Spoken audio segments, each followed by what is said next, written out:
I am happy to join with you today in what will go down in history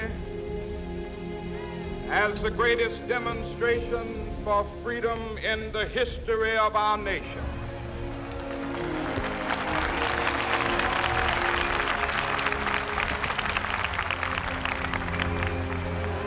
Fourscore years ago, the great American in whose symbolic shadow we stand today signed the Emancipation Proclamation. This momentous decree came as a great beacon light of hope to millions of Negro slaves who had been seared in the flames of withering injustice. It came as a joyous daybreak to end the long night of their captivity. But 100 years later, the Negro still is not free. 100 years later, the life of the Negro is still sadly crippled by the manacles of segregation and the chains of discrimination. 100 years later,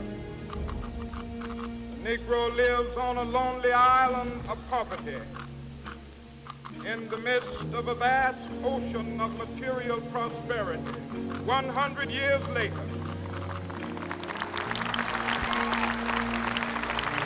the Negro is still languished in the corners of American society, finds himself in exile in his own land. So we've come here today to dramatize a shameful condition. In a sense, we've come to our nation's capital to cash a check.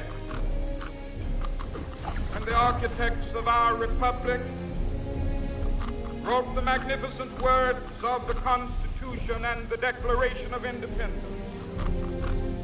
They were signing a promissory note to which every American was to fall heir. This note was a promise that all men, yes, black men as well as white men, would be guaranteed the unalienable rights of life, liberty, and the pursuit of happiness. It is obvious today that America has defaulted on this promissory note insofar as her citizens of color are concerned. Instead of honoring this sacred obligation, America has given the Negro people a bad check, a check which has come back marked insufficient funds.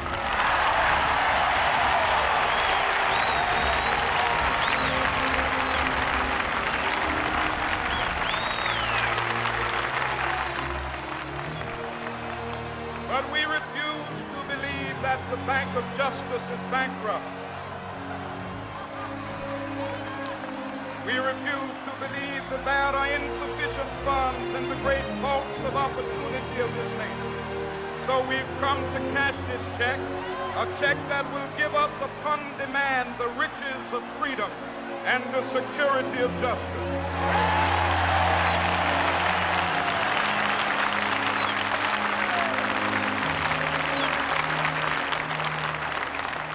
We have also come to this hallowed spot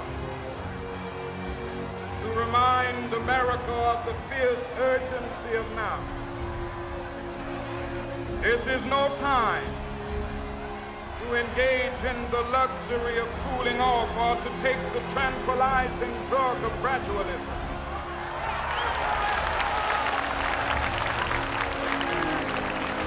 Now is the time to make real the promises of democracy.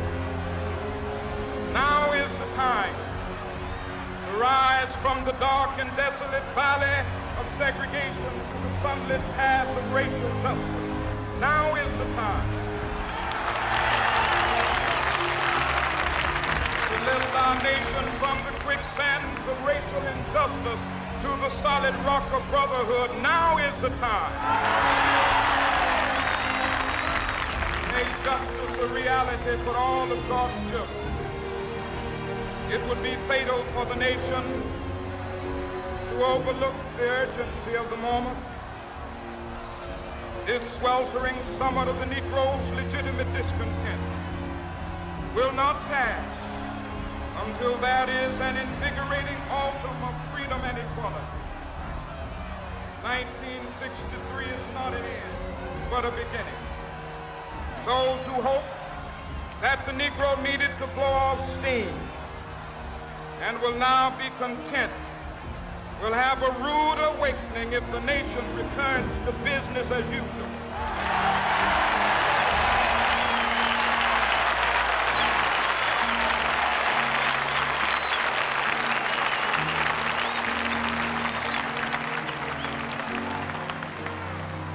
There will be neither rest nor tranquility in America till the Negro is granted his citizenship rights. The whirlwinds of revolt will continue to shake the foundations of our nation until the bright day of justice emerges. That is something that I must say to my people who stand on the warm threshold which leads into the palace of justice. In the process of gaining our rightful place, we must not be guilty of wrongful deeds. Let us not seek to satisfy our thirst for freedom by drinking from the cup of bitterness and hatred.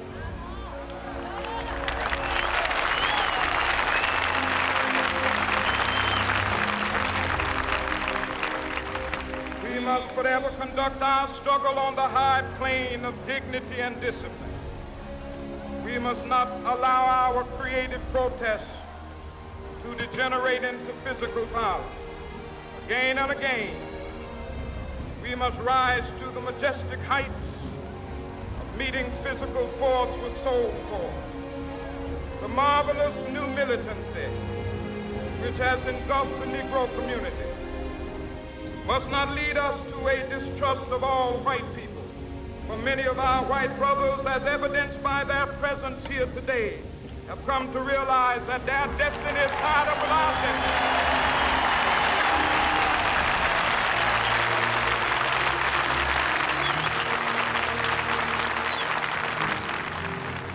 They have come to realize that their freedom is inextricably bound to our freedom.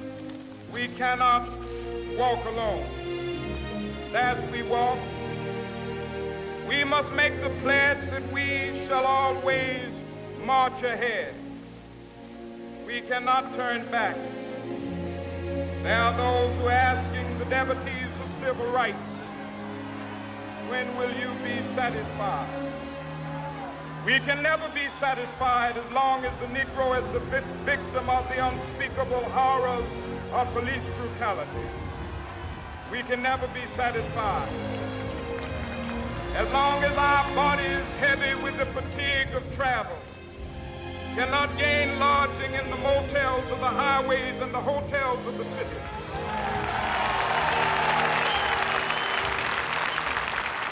We cannot be satisfied as long as the Negro's basic mobility is from a smaller ghetto to a larger one.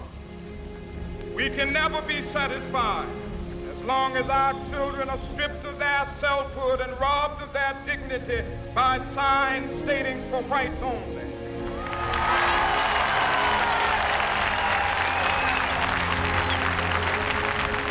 We cannot be satisfied as long as a Negro in Mississippi cannot vote and a Negro in New York believes he has nothing for which to vote.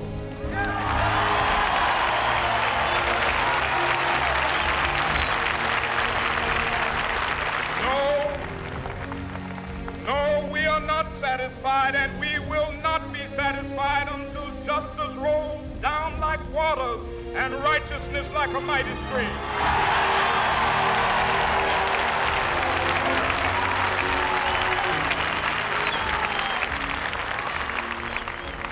I am not unmindful that Some of you have come here out of great trials and tribulations.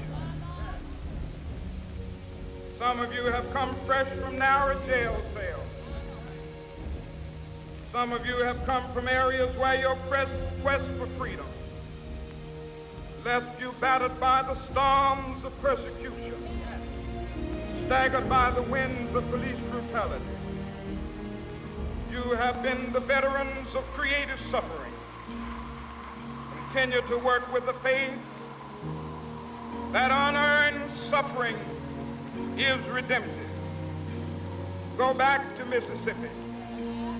Go back to Alabama. Go back to South Carolina. Go back to Georgia. Go back to Louisiana. Go back to the slums and ghettos of our northern cities, knowing that somehow this situation can and will be changed. Let us not wallow in the valley of despair. I say to you today, my friends,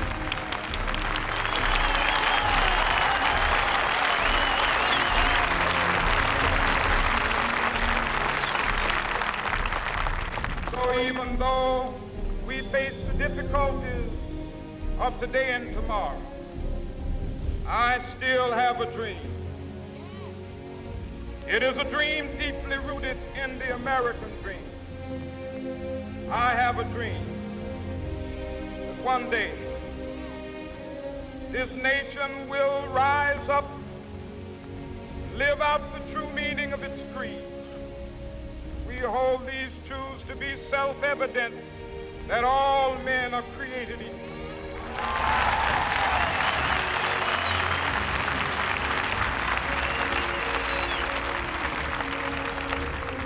I have a dream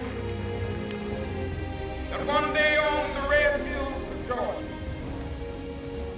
sons of former slaves and the sons of former slave owners will be able to sit down together at the table of brotherhood. I have a dream that one day, even the state of Mississippi, a state sweltering with the heat of injustice, sweltering with the heat of oppression, be transformed into an oasis of freedom and justice. I have a dream. My poor little children will one day live in a nation where they will not be judged by the color of their skin, but by the content of their character. I have a dream today.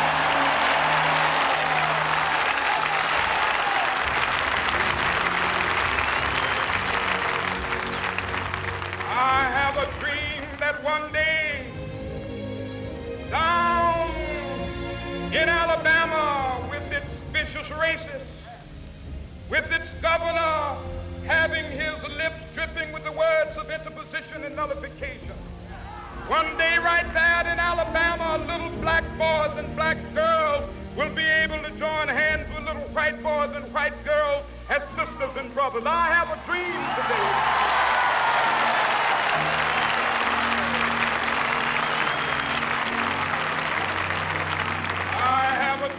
That one day every valley shall be exalted, every hill and mountain shall be made low, the rough places will be made plain, and the crooked places will be made straight, and the glory of the Lord shall be revealed, and all flesh shall see it together.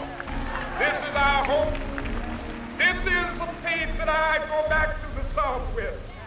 With this faith, we will be able to hew out of the mountain of despair a stone of hope. With this faith, we will be able to transform the jangling discords of our nation into a beautiful symphony of brotherhood. With this faith, we will be able to work together, to pray together, to struggle together, to go to jail together, to stand up for freedom together, knowing that we will be free one day.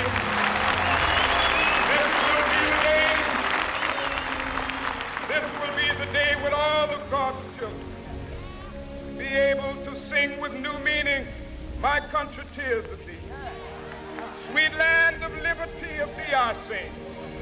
Land where my fathers died, land of the pilgrim's pride. From every mountainside, let freedom ring. And if America is to be a great nation, this must become true. So let freedom ring from the prodigious hilltops of New Hampshire. Let freedom ring from the mighty mountains of New York. Let freedom ring from the hiking Alleghenies of Pennsylvania. Let freedom ring from the snow-capped Rockies of Colorado. Let freedom ring from the curvaceous slopes of California. But not only that, let freedom ring from Stone Mountain of Georgia. Let freedom ring from Lookout Mountain of Tennessee. Let freedom ring from every hill and molehill of Mississippi, from every mountainside. Let freedom ring, and when it happens, when we allow freedom ring, when we let it ring from every village and every hamlet, from every state and every city, we will be able to speed up that day when all of God's children, black men and white men, Jews and Gentiles, Protestants and Catholics, will be able to join hands and sing in the words of the old Negro spiritual, free at last, thank God Almighty.